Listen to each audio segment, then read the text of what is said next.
Tocayo, hace rato hablaba de la Lupita. ¿También sabes que esa vecina? Eso es muy mexicano, absolutamente mexicano. Sí. Fíjate que conocí una mujer alemana, voy a hacer algo este salto para contrastar, que me decía que ella en Alemania la Navidad la vivían casi toda una semana. No entiendo cómo, ¿eh? No alcanzó a explicarme o yo no alcancé a entenderla. Pero aquí, bueno, se vive el 24 y el 25.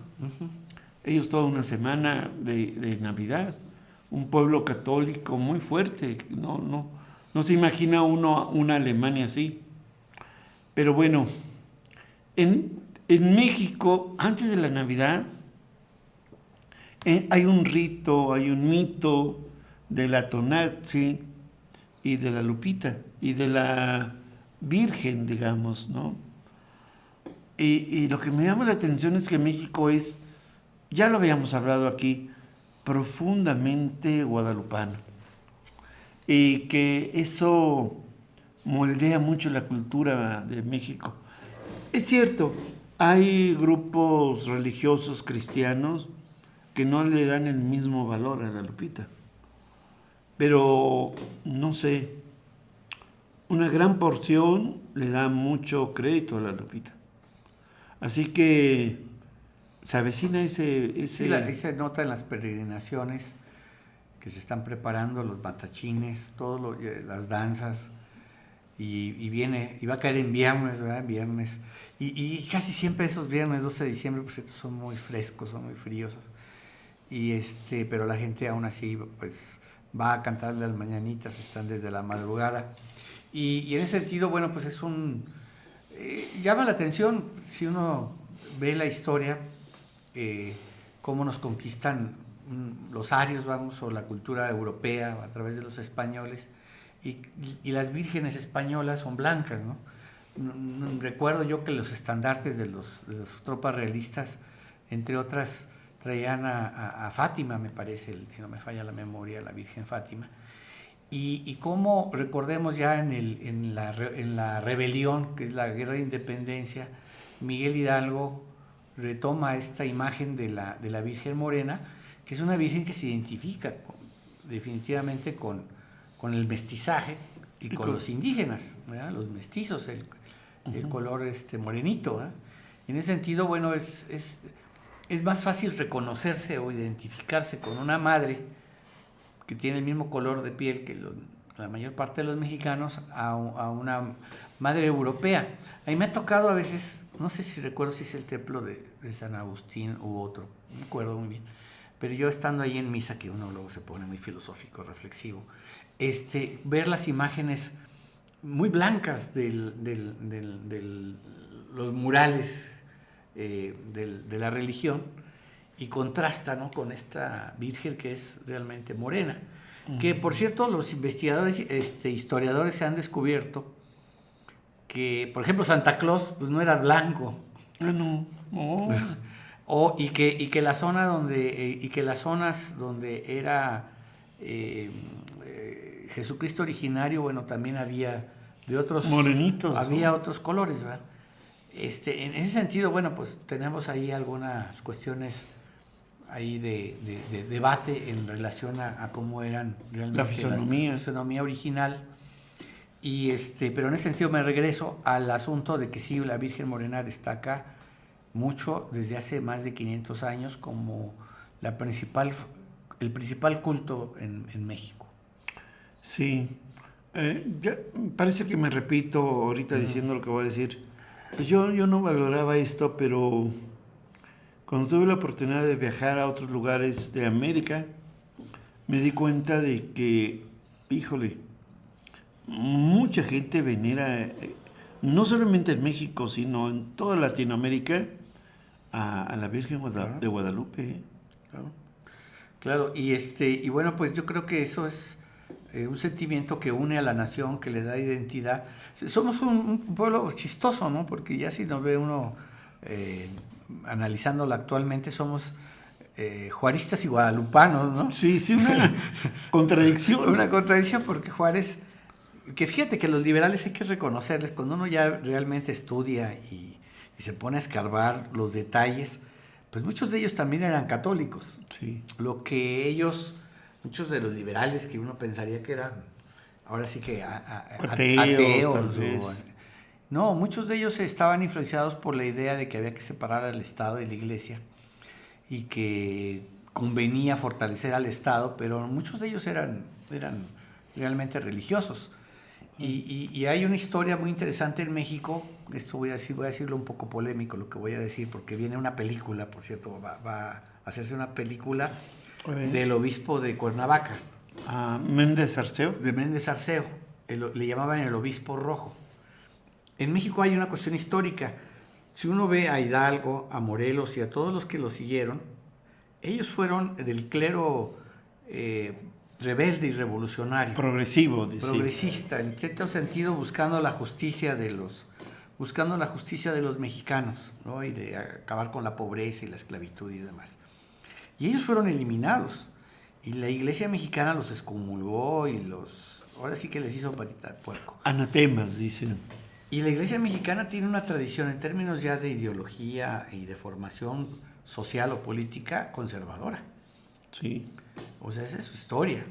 De hecho, ellos, fue muy hábil Porfirio Díaz, cuando él pacifica al país con la idea de orden y progreso y acaba con la idea del conflicto liberales contra conservadores, lo que hace es que pacta la paz con la iglesia y les da muchos espacios a la iglesia. Claro. De tal manera que la iglesia, eso casi no se dice en los libros, pero de alguna manera la iglesia fue aliada de Porfirio Díaz.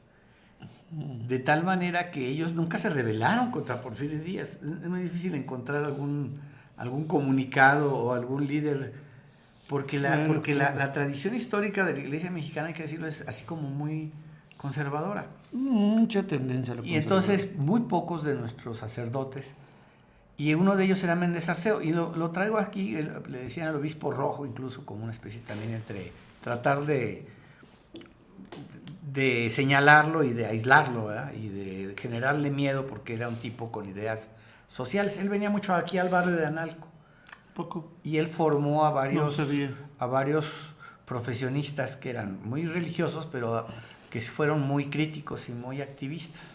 Y hubo un sacerdote, el padre Estrella, si no me falla la memoria, que se le denominaba, que era él era muy seguidor de Méndez Arceo. Si no me falla, creo que fue, espero que no me falle, padre de Analco. Y después fue mandado a la sierra, ¿verdad? Era muy incómodo para las élites o los grupos más conservadores de la iglesia mexicana. Y ya no supe yo después qué pasó con él. Pero es interesante eso. Tal vez me estoy saliendo un poco del tema, pero es una reflexión interesante. De hecho, ahorita la iglesia, si tú ves sus posturas en relación al conflicto que hoy tenemos y la polarización en México, sus posturas tienden a ser todavía conservadoras. Muy conservadoras.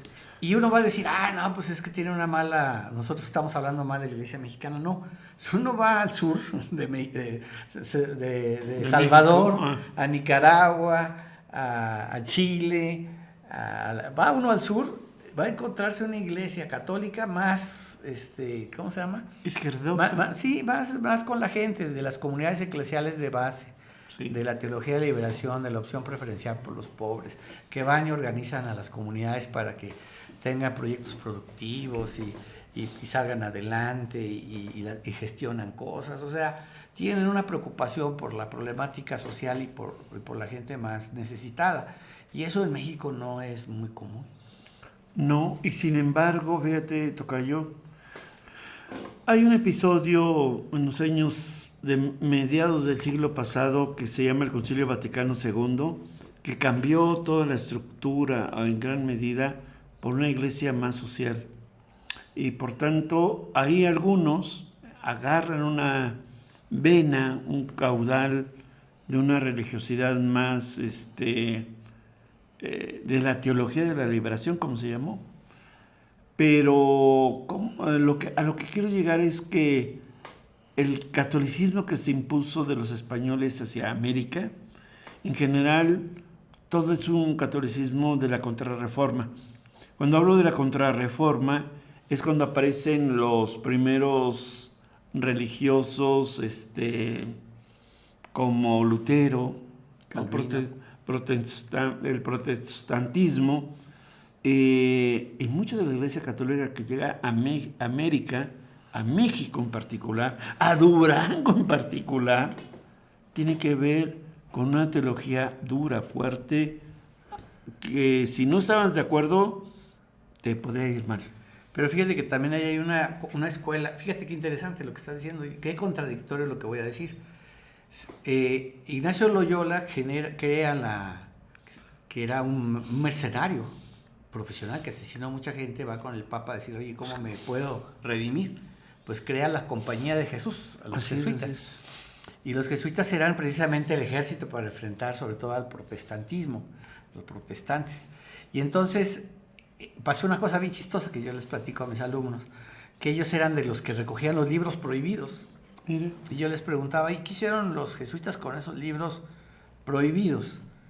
Pues a diferencia exactamente, a diferencia de Fray Diego de Landa, que quemó códices y demás, no quemaron los libros, los leyeron. Así es. Entonces los jesuitas en América, ahorita que decías que llegaron los jesuitas y otros de la Contrarreforma, pero los jesuitas se hicieron críticos, digamos, por lo menos eran hombres que tenían una visión social, muy preparados porque se cultivaron. Muy cultos, sí, muy. Y entonces resulta, y es parte de la historia de México, y por eso también hay que decir que por eso también no tenemos una vena tan, en América y en México, una vena tan más crítica o progresiva en las iglesias, es que de plano la corona española los expulsó de todos los territorios de América. Así es. En un operativo militar tajante.